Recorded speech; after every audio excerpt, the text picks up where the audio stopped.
2024年10月10号，以色列国防军的一辆梅塔瓦坦克向联合国驻黎巴嫩临时部队的一个哨塔开火了，导致2名维和士兵受伤。事件一出呢，世界一片哗然，很多人都不明白以色列为何要攻击联合部队。小小的哈以冲突为什么会演变成今天的中东大战？中东乱局如何发展到今天？为何无人制止？今天大兵就和各位根据已经发生的事实，来好好扒一扒其中的利害关系。2024年10月10号，联合国在官网发布消息称，据联合国驻黎巴嫩临时部队报告，当天清晨，以色列国防军的一辆梅塔瓦坦克向联合国驻黎巴嫩临时部队的一个哨塔开火，导致该哨塔倒塌。哨塔上的2名维和士兵受伤，但并不严重。有消息称，遭遇袭击的是爱尔兰维和部队，然而爱尔兰国防部否认了这一消息。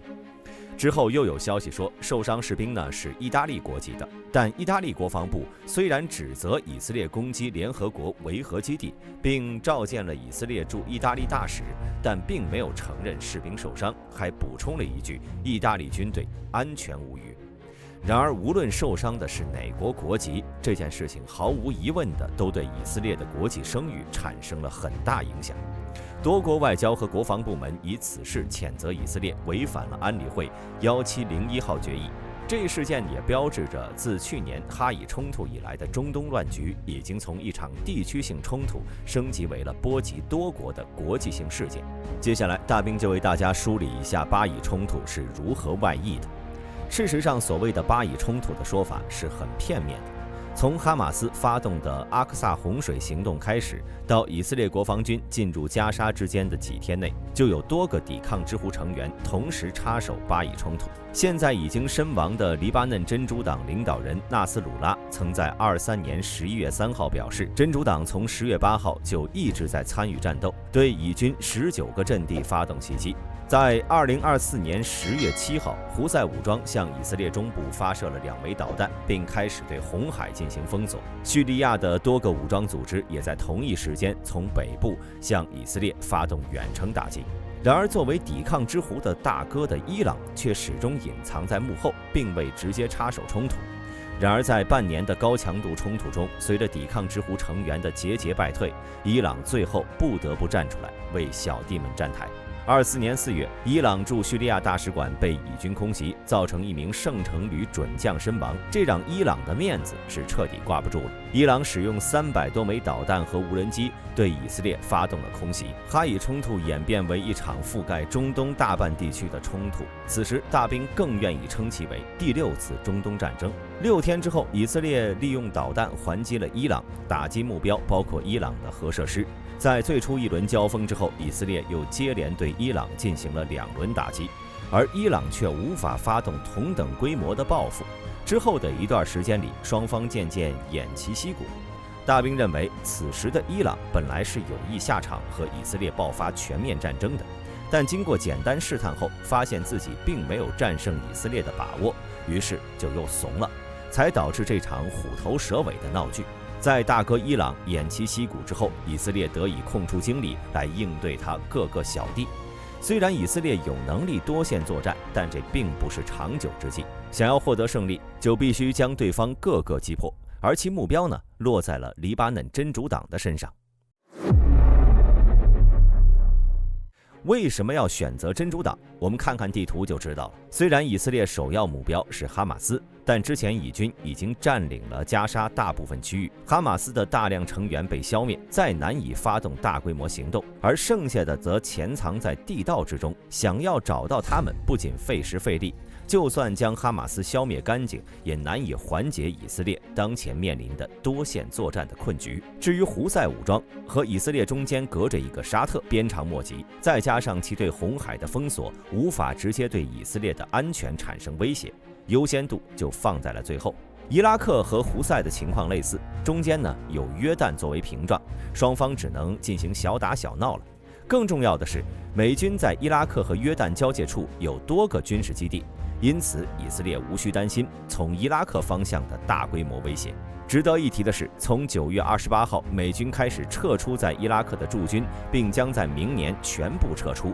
这意味着未来该情况可能会发生变化。那么根据排除法，和以色列直接接壤的就只剩下叙利亚和黎巴嫩2个国家了。叙利亚和黎巴嫩接壤的地方叫戈兰高地，此处呢是一处历史争议地区，势力是盘根错节。不仅有以色列和叙利亚的势力，还有联合国维和部队管理的缓冲区，甚至深陷俄乌战争泥潭的俄罗斯也都以反恐为名义，在戈兰高地有永久驻地，甚至还在去年增派了1个旅驻扎该地，人数大概在5000人，这就非常难办了。要知道，以色列的数次战争都没有触动大国，尤其是安理会常任理事国的直接利益。虽然俄罗斯在此兵力不多，而且自身难保，但这毕竟是标准的俄罗斯军队，无限作战的以色列没有必要为自己增加一个强而有力的对手。那么最后答案呢，就只剩一个了：黎巴嫩真主党。有很多媒体，包括大兵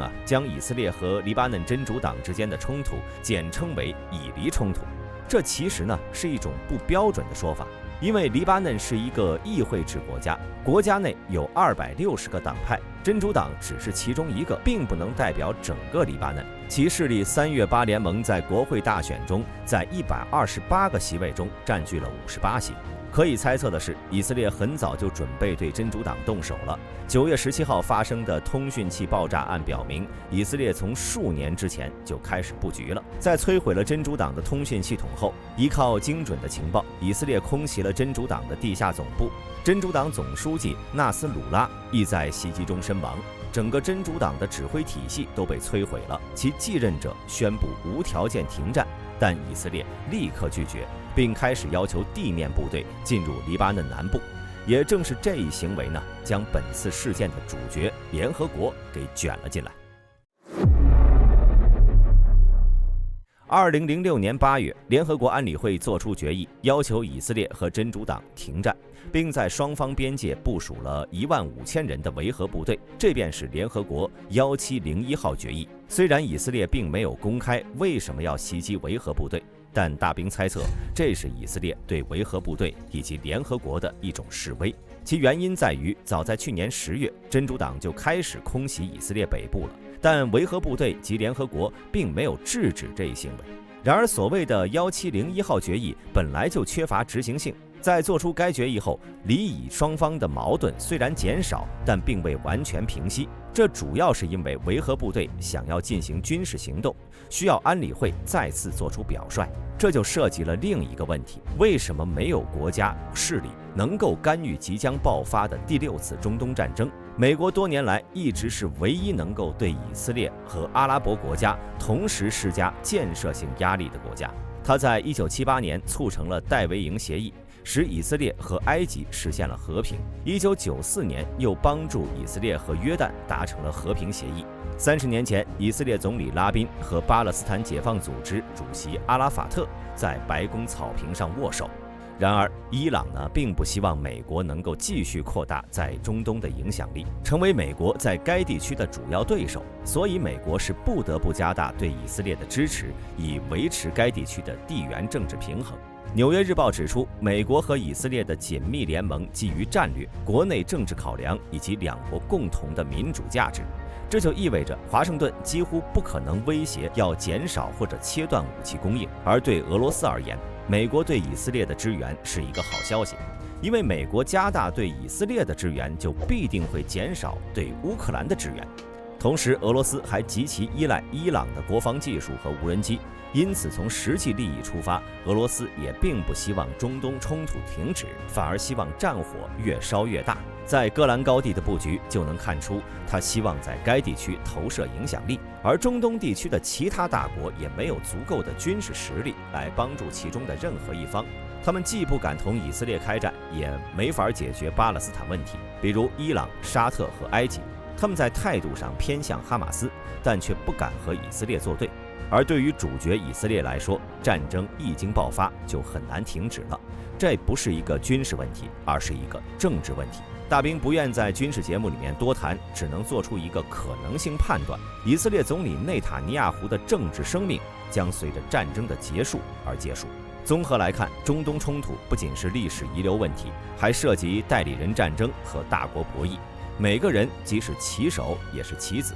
其中的利益网之复杂混乱难以用视频说清。但可以肯定的是，随着10月10号事件的爆发，第6次中东战争已经来到了新的阶段。